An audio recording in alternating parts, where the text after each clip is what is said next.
FanDuel Punch Out. I'm Jason Gilbo, J Gilbo 11. With me is Russell Clay at Russell J Clay. Taking a look at hitters on tonight's 15-game slate, which is stacked with pitching. So I know we can write kind of a lot of these guys off, given there's a ton of aces.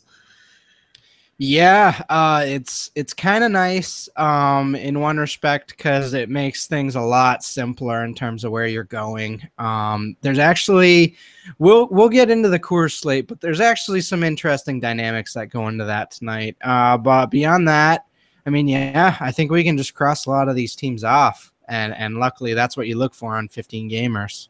Yeah, definitely. You can kind of narrow down your searches, and that's definitely what we'll be doing today. Cubs and Pirates, first one here, Jake Arrieta versus Francisco Liriano. Obviously, we're not really looking at too many Pirates guys. And here on FanDuel, I mean, usually we've seen kind of guys priced really down when there's aces on the hill. Pirates kind of still sit with relatively normal prices. So for me, on a 15-game slate, there's definitely better areas to target. You know how Pirates say X marks the spot? Well, not in this case. X them off with that red pen, baby. No Pirates tonight. What about Cubbies? I mean, Liriano really hasn't been the best this year. I mean, it would be quite contrarian, but I'm obviously still not crazy in love with picking on Liriano. I don't really like actually the top of this Cubs lineup. I think Bays at 2,500 is pretty reasonable. He's batting a little later in the lineup, but I'm okay with that. And Addison Russell, but I'm not necessarily looking at a Rizzo or a Chris Bryant here. So I think for the most part I'm probably fading the Cubs. But yeah, again, I think the end of this order is pretty cheap and a decent value for some of the righties.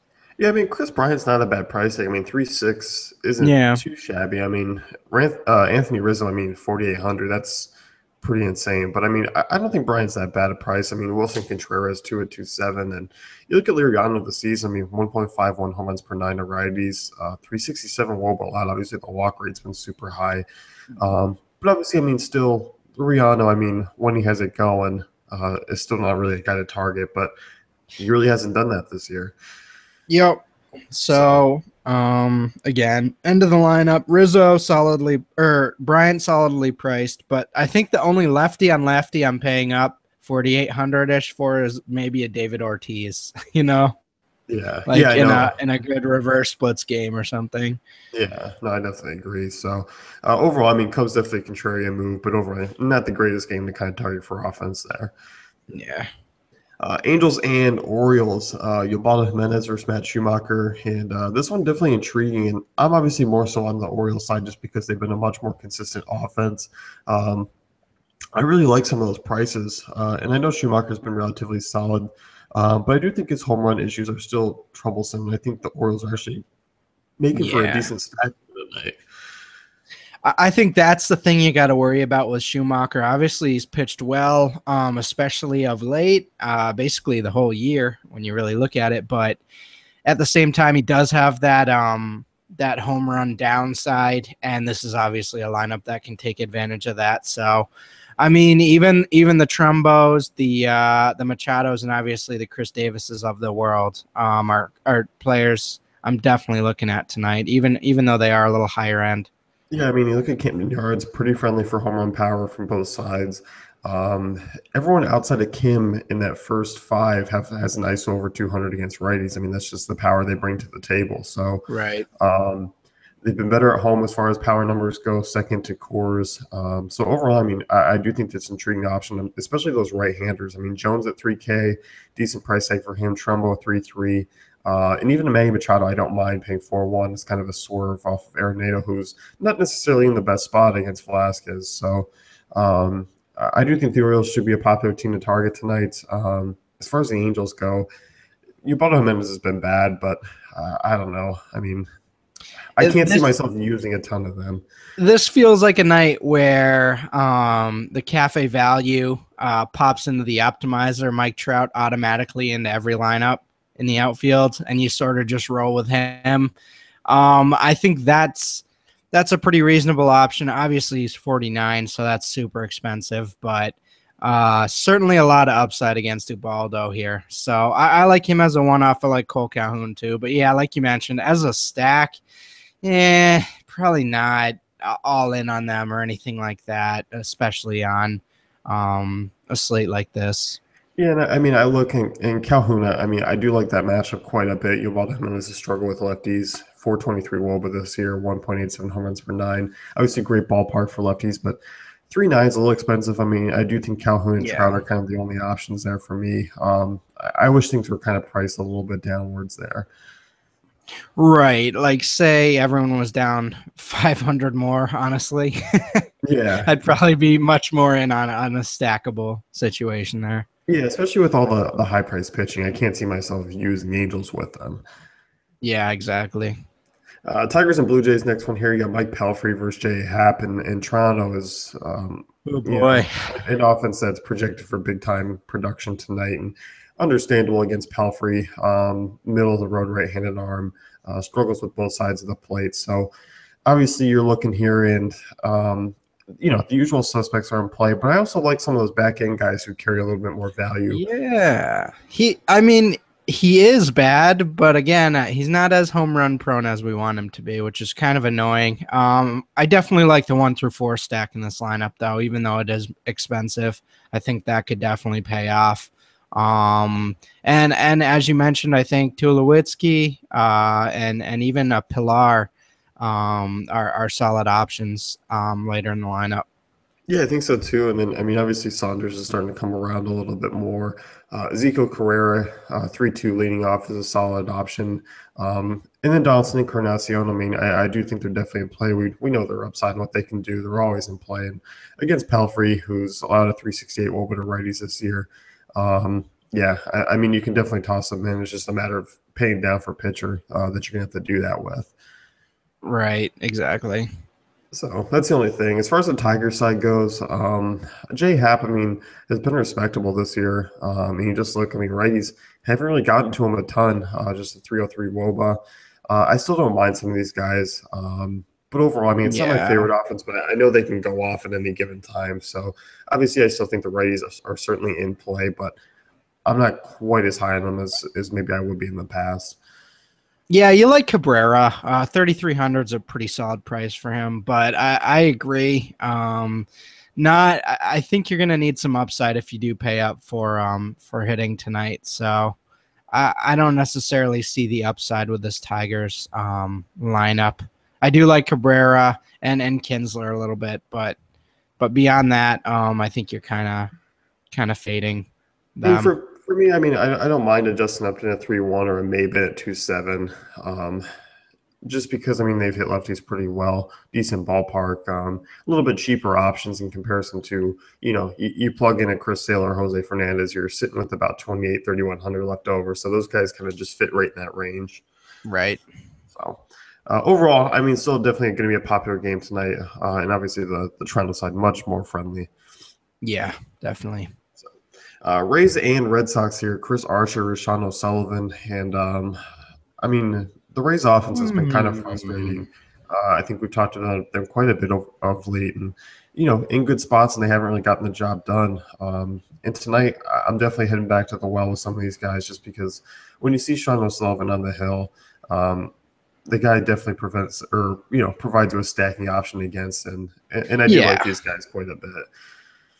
Yeah, I mean, it's going to be tough to pay up for the top options at pitching tonight if you fire off that 1 through 4, but I do think that's very much in play. I actually kind of like this game. Obviously, Archer's going to have the strikeout upside, but at the same time, this is a Red Sox lineup that can sort of take advantage of his mistakes. So, 4 in the last time out against them, and a homer. I think I could see him giving up 2 home runs tonight. I think that's just the type of pitcher he is. So if they can get him into trouble early, I do like this lineup quite a bit. And I mean, Bogart's 3,500, pretty decent value there. Yeah, no, I definitely agree. And I mean, Chris Archer hasn't really been that great on the road this year. That's been a big time problem for him. And you mentioned the strikeout upsides there, but he has to get tagged for a couple of runs, and usually does. So if you can pick your spots with this Red Sox team, I definitely think it's doable. Obviously, Ortiz at 4K is certainly going to be there. Betts at 41. Yep. In the Bogarts price tag, it really isn't that bad either. Um, Back to the Rays. I mean, for me, they're priced up a little highly on FanDuel. I wish they kind of sat where they were the last few days, but obviously Sean O'Sullivan. I mean, a career, ERA over 6 as a starter, 389 WOBA allowed to lefties, 365 WOBA to righties. Not a good pitcher by any means. So for me, I think I'm going to be sneaking in a few Rays. Hopefully, I can get some of those cheaper options in there. But I think if I am paying up, I think it's for Longoria. Yeah, definitely agree there.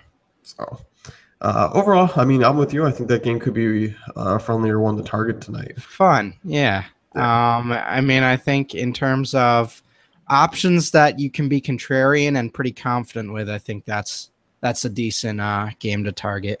Yeah, definitely. So Yankees and Indians next one here. Corey Kluber versus Chad Green, and obviously you're looking more so at the Indians bats here against Green, Yeah. and these prices once again on FanDuel are relatively cheap, and once again I'm relatively going to head that way, especially in cash games. I mean, they kind of fit a lot of areas that you need as far as pricing goes. Yeah, I mean, you can get their 2 through 5 for pretty much, I mean, not very expensive, like 13,000 total. So I think you have to like that. As you mentioned, you're not doing the red X out of the Yankees lineup just because they have those lefties and Kluber's blown up a few times, but definitely a black X of some sort. It's definitely super contrarian, and I mean, yeah. as you mentioned, I mean, there are a couple lefties that could get to Kluber. But you can't count on that. And especially in a cash game, you just can't even look at them at all, I don't think. No, definitely. So, I mean, I think looking up and taking on Green, I mean, you like Kipnis at 3-3. Chisenhall at 2-6 has been a reliable option out of the 6 hole there. So, those are a couple names that I like. I also don't mind Lindor at 3-4 either.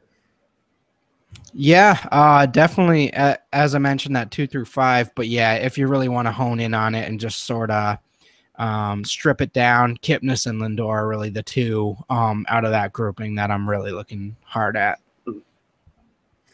Reds and Marlins next one here. Jose Fernandez versus Dan Straley, and Red obviously, X. Get out of here, Reds.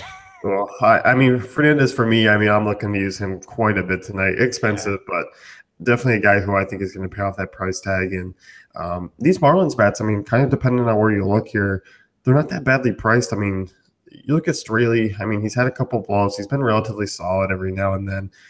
I'm looking at him to maybe get 5 innings, couple of runs, and then you get to the bullpen. And I kind of like this Marlins team. I kind of like him as a stack a little bit here. I don't think Straley's that good of an arm.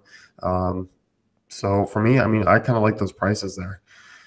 Yeah, nice options, especially at the front. I really like Christian Yelich. And then Ozuna Stanton, both 36. That is a little more expensive. Probably going to be tough to fit them in, but definitely like Christian Yelich there at 3,200.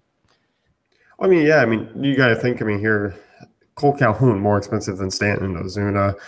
You got a lot of guys kind of more expensive. As far as ranking the outfitters go, they're not, too bad. But, I definitely agree. I do think kind of trying to fit both of them in would be tough in a Fernandez lineup. You kind of have to pay down at other spots to get into a Stanton if you're paying up for Fernandez or a Sale. Definitely doable. It's just going to be kind of which way you want to go as far as balanced or stars and scrubs or whatever. Right. I was more mentioning just in general based on the pitching. Like you basically have to pay up for one of these guys. So if you do, this would be one of your pay ups, I think, 30 in that 36 to 4K range, Yeah, definitely. I mean, Stanton's been red hot and against Straley. I mean, I'm definitely kind of all in on that. I don't think it's a bad price tag.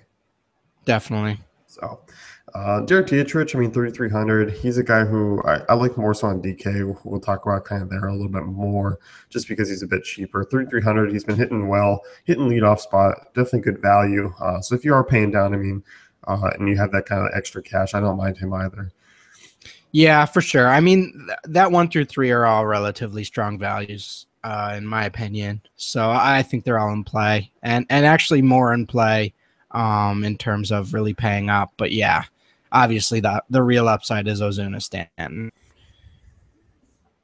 Yeah, no, I definitely agree. Next game here, you got the Nationals and Mets. Noah Syndergaard versus Strasburg. Not particularly inclined with taking anyone really for as far as hitters go in this game. I know some of these guys are priced pretty down, but two arms that have really limited home runs and offense in general. So for me on a 15 game slate, there's really no need for me to dive in and No. use any of these guys.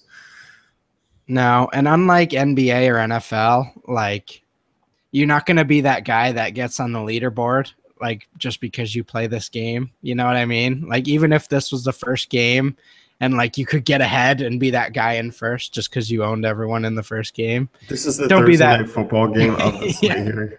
Yeah. Basically, it's going to be a fun game to tune in and watch the pitching, but I wouldn't touch any of the hitters here. No, definitely. And I mean, for me, maybe the only one I will take a shot at is Daniel Murphy at 3-2, just as a hopeful, deep GPP option, just because we know what he can do. And obviously, And I that mean, that ownership will be nice and small for you. So if you want to go and do that, yeah, for sure. yeah, I mean, you just look, I mean, but obviously picking on Syndergaard is not a really a viable option in any format. Mm-hmm. So it would definitely just be a stretch play at the most. Right. Twins and Rangers, and Rangers let everyone kind of down in a big way last night. And now they'll Yeah. face another average righty, Kyle Gibson. And once again, I don't mind some of these bats. I mean, Gibson, a relatively average arm, struggles with lefties this season, 3.56 WOBA, 1.50 home runs per nine. So I don't mind a chew. Once again, he's expensive. You know, a fielder at 2.8, I don't mind either. Mazzara, if he's in the lineup, 2.7 is kind of intriguing too. So I don't mind those lefties against Gibson. I don't really like Beltray. Not a big fan of Desmond's price tag, even though they're in a good spot. Yeah. Yesterday was not fun. You could say for the Rangers shares there, but yeah, I think it's a decent spot to go back with price considered. Obviously Mazzara 2.7 and Fielder 2.8, like you mentioned. So I'm okay with that for sure. I mean, and even a Mazzara in cash or something like that, just because he's so cheap and you can spread the wealth to other spots. But at the same time, definitely a weird day yesterday. Yeah, it definitely was. And I don't think people are going to really drop as far as ownership goes. And I still think they're a relatively, decent swerve. I think Yeah. you're going to catch still some ownership there. But, in that ballpark against another average righty, I think they'll get the job done there. Yep.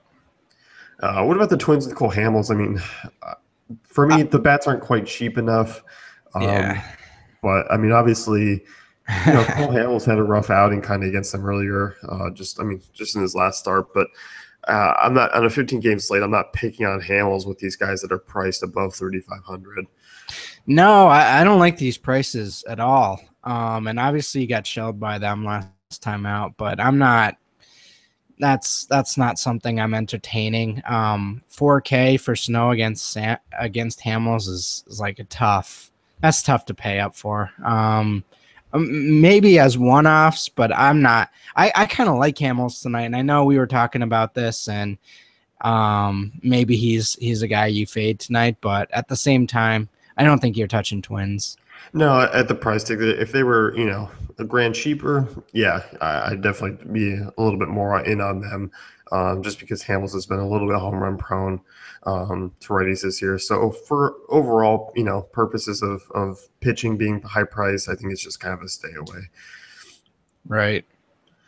Next game here, you got the A's and Astros, and Astros are priced down quite a bit on both sides. And Mangton has had, a few solid starts here, and he's been pretty tough on right-handers, and the strikeout rate's been high. But when you get a Springer at 3-1, a Correa at 2.9, Altuve's still priced higher. He's actually priced higher than he was when he was facing lefties, which is weird. I really like Springer and Correa at those prices. I think they're great options tonight. Yeah, I'm with you. 2.9 for Correa. That's pretty tough to pass up there. And then yeah, Springer. I mean, obviously Altuve, you got to pay up for him, but the Springer Correa combo, I definitely like that grouping. I think that's a potential cash consideration for me. Yeah, I think so too. I mean, you plug him in, you plug in Fernandez. I mean, you got about that range left over. Yeah. Obviously a little cheaper, but if you kind of dive down at a catcher spot, you're sitting in that range. And I mean, I like it quite a bit. I know Mengden's been pretty solid. The strikeout rate's been good, but um, I don't know. I mean, I can't really pass up on those prices, against a guy who has a small sample size. It's just, I mean, that one's pretty straightforward. They made it easy for us there. That's just nice prices. So I'm definitely in on that. They're projected for 4.5 to 5 runs. So yeah, I mean, I don't see why we wouldn't fire away with two of the best hitters in a strong lineup. Yeah, I mean, I think maybe the pricing algorithm knows something that I don't, but uh, I'm in on them, and That's the Trevor story of yesterday, I think, a little bit here. oh god, yeah, talk about a guy who was 3,200 against one of the worst lefties of all time in Coors, and yeah, look what happened. Poor But guy. if you fade him, I mean, one, sorry, because he probably didn't end up well. Yeah. So, looking at the A's here, um, I don't mind some of the lefties again. Just because you look at McHugh, 364 Woba to lefties, 1.45 home runs per nine. I don't mind a 2.6 Reddick, a Vogt at 2.7 still. Obviously a little bit deeper, but they do come at a nice price tag where I think you could toss in a Reddick to round out an outfield. Pretty low total here projected, but I think you got to be picky, and it's always kind of usually the middle of that lineup that does the damage anyway. Right. Yeah.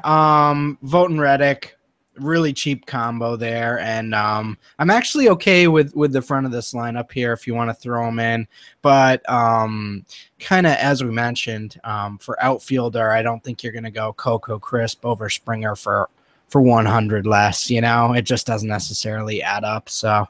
I mean, I'm okay with the Lowry Reddick Vots of this lineup. But I mean, I'd limit exposure a little bit. Yeah, I definitely agree. Coors game here, you got the Phillies and the Rockies. John Gray versus Vincent Velasquez, and two good arms here. Obviously, the total's still pretty high. For me, I things are different from last night. I'm kind of relatively more lean towards paying up for pitching, and kind of using value elsewhere.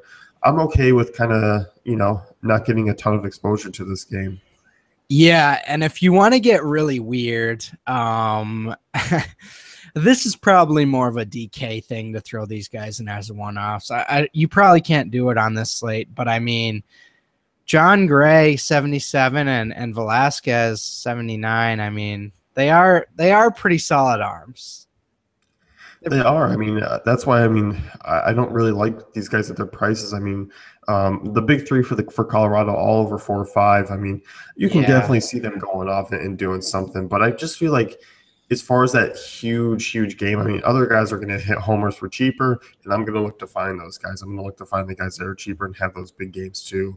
I just can't right. see anyone in this matchup having another 2 homer game. I mean, obviously anything's possible in Coors against any arm, but for me, it's a process play that I'm just kind of leaning on, paying up for a Fernandez or a Sale and diving down for some value. And I'm definitely okay with the Story LeMahieu group because they're the most neutral of the pricing there. But yeah, beyond that, I don't know that I'm necessarily paying up for those top three in that lineup. Yeah, I mean, it's kind of tough to do so. Obviously, I do think they're always a viable stacking option just because we know that upside in cores. So, I mean, you would pay down on the hill to get that to happen. So, it's definitely a GPP move for me. As far as Right. using Phillies, I mean, I know the Vegas total's sitting there at 5, but for me, I Yeah. mean, against Bettis yesterday, we talked about in the pitcher pod that Bettis is a super deep GPP option because the Phillies are still bad against righties. And now they're facing Gray, who's a ridiculous strikeout rate. I do think Gray is a viable option. I'm not really picking on him with any Phillies bats. I I agree, and again, I think the artificial inflation of Coors can sometimes work against us, where we see that 11 run total and we're like, all right, I have to play them.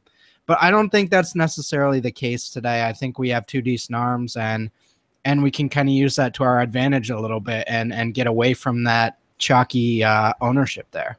Yeah, I think so. And it's going to drop on me a little bit from last night. But anytime Coors is on Yeah. the board, as you mentioned, people are just going to be double-digit total. They dive right in. Feel like they have Right. to really kind of get them in their lineup. And tonight, I don't think that's the case. Yep. So, Cardinals and Brewers. Next one here, you got Michael Walker versus Jimmy Nelson, and for me, All-star Aledmus Diaz. he's been good, and I was wrong on him the other night when he was priced about 5K and paid I off that know. price tag. Um, there's a lot of cheap shortstops that are cheaper that I like a little bit more. Nelson's been relatively tough on right-handers for his career. Yeah. Um, I'm not a big fan of either of these offenses. No. For me, I think this game is just kind of a mediocre game of target.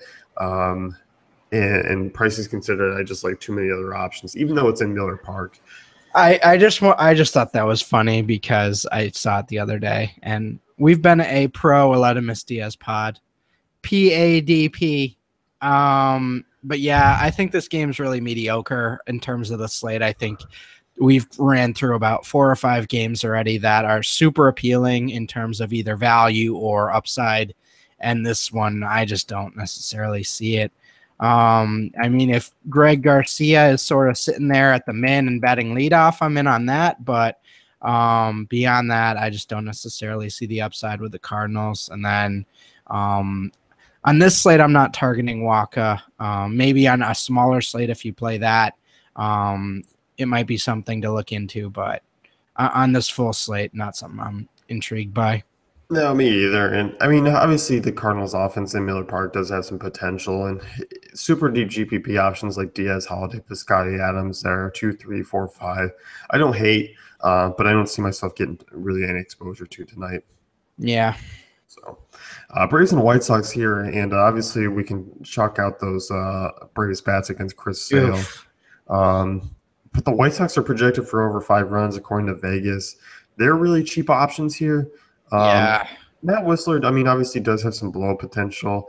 Whistler's been relatively tough on right-handers. I mean, still allows a pretty high hard ball rate. And he's kind of figured out lefties a little bit. Hasn't been as bad as in the past. Mm. But I like kind of Melky Cabrera here. I don't mind Adam Eaton. And obviously Tim Anderson's really in play too. I mean, I think these guys are viable options in cash and GPPs.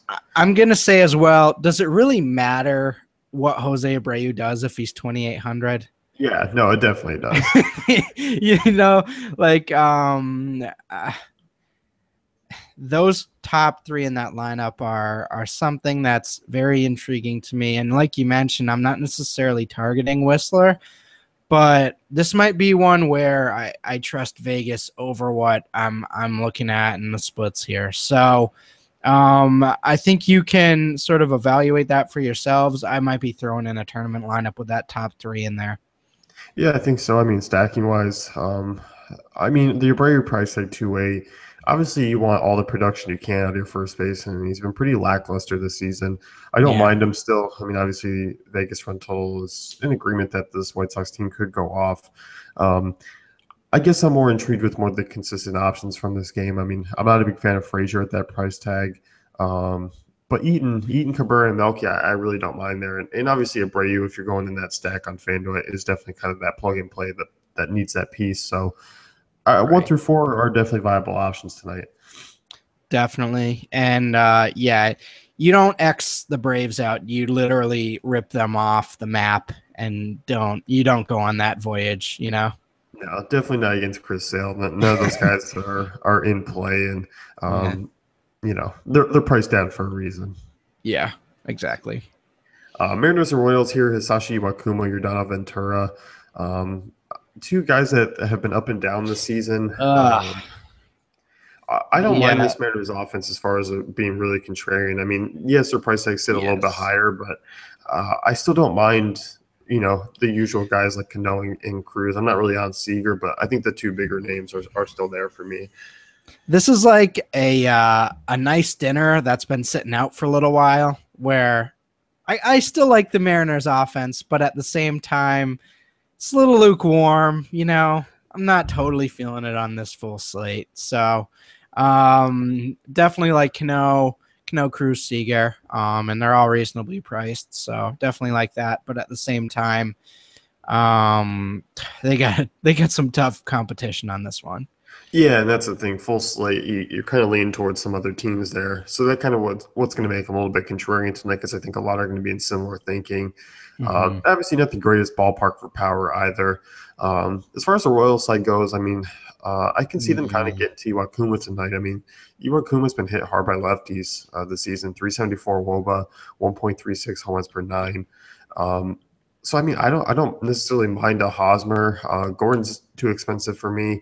So I think Hosmer is kind of the only one I'm really looking at. Obviously, Kendrys Morales is in play too, but you just kind of got to pick your poison with which one you're going to roll with. Yeah, I agree. So I don't know how much exposure I'm going to have to that offense, honestly, tonight. Probably not much, if we're being honest. But I definitely see your argument and the appeal there. Yeah, no, I mean, I'm not jumping all over them. I mean, Yeah, no, I I'm know, not, I know. I'm not firing them up and being like they're a top team to play tonight. But you know, If I were the New York Times and I were thinking of a way to like slander you, I'd make a headline saying Jason on Royals tonight and like put that as the front page, as they but I'm score not like going to. 4 or 5 runs and that's Yeah. it. And it comes from like Paulo Orlando and Jared Dyson. Oh, You there's know, been a lot of that lately on slates.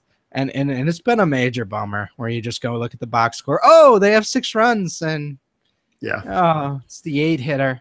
yeah. Who Oh, does all the Orlando with damage? 2 homers. Yeah. Thanks. Shrimp with the double dong the other day. You see that? Hey, you've been on him, so you know what you would be like that high praise like article, like Russ hits big, and it's like just a Mm. big picture of you throwing up some shrimp, like celebrating. And then the next day, just a mug shot. Yeah, yeah, Russ out Too shirtless on the much, town. a little too much shrimp on the Barbie last night. Padres and Dodgers. The next one here. You got Scott Kazmir versus Andrew Kashner, and Mm. Cashner, definitely a guy to usually target against with both righties and lefties. For me, I mean, I love Justin Turner at 3.8. That's a great price tag for Yeah. him. I will be using him a ton tonight at the third base position, and I like this Dodgers offense quite a bit at those price tags actually. You do not see this high of a projected run total for the Dodgers normally. So I think you definitely like that. Minus 200. And then obviously, I think you got to like Corey Seager here. Got to like Justin Turner. I think those are another nice little mini combination that you can use on FanDuel. So yeah, we kind of went through a stretch of games there. It was a lot of mediocre options in the later games, but that's definitely a combo I really like. Yeah, I do too.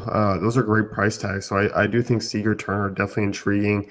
Um, Definitely have been the more reliable options out of this whole offense. But Yeah. obviously, I mean, you can get other guys at the similar price tags. So for me, definitely Seager and Turner.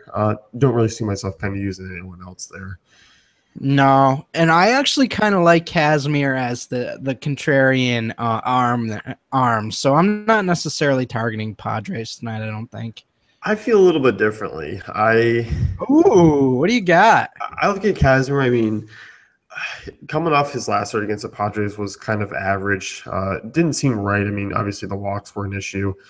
He's been up and down this year. I mean, obviously he's come off a really strong game against Colorado.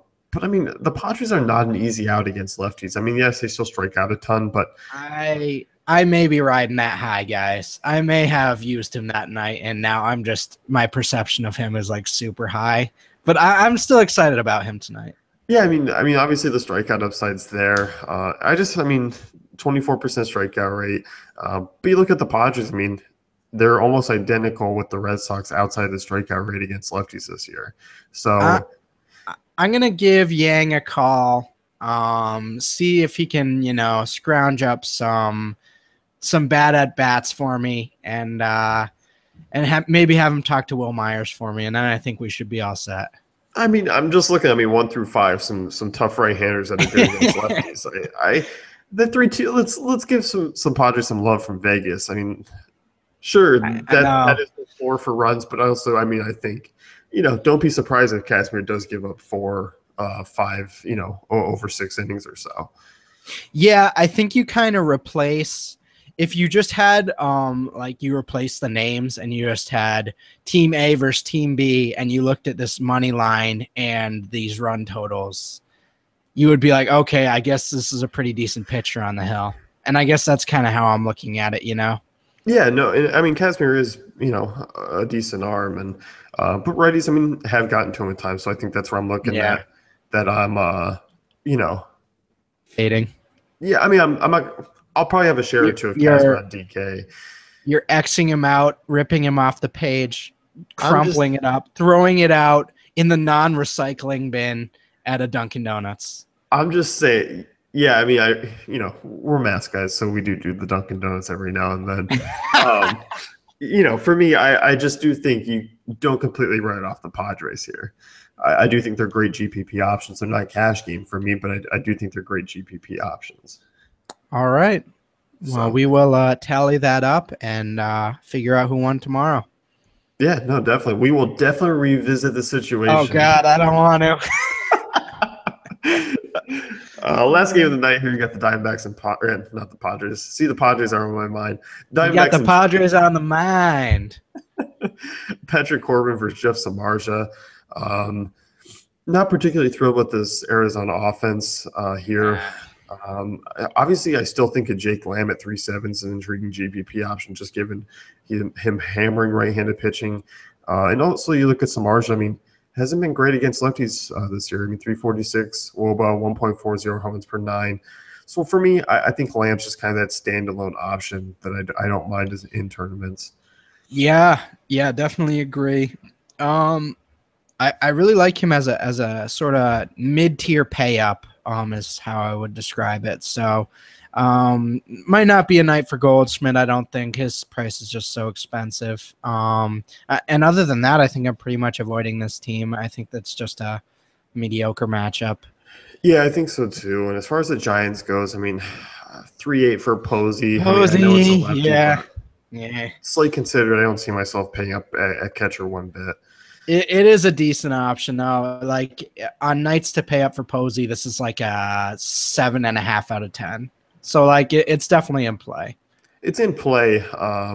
It's just going to be a matter of roster construction. That's for me. Right. That's where I can't really see myself. I'll just get to that point where I can't see myself clicking in Posey to start off a lineup. Right. Yeah, I know. It would just You have definitely to fit have at the to, end. or like you'd have to rearrange stuff after you create a lineup to make it work. So you probably have to force it in, which is never good. But hey, sometimes like, you just got to force things in life, and then that life doesn't usually work out when you try to force things. But maybe you force in Posey and he, goes 1 for 4 with a single, That's definitely a viable option as far as an outcome tonight. So for me, he's definitely not a priority. And I don't think the Giants offense really is a No. priority for me on a 15 gamer.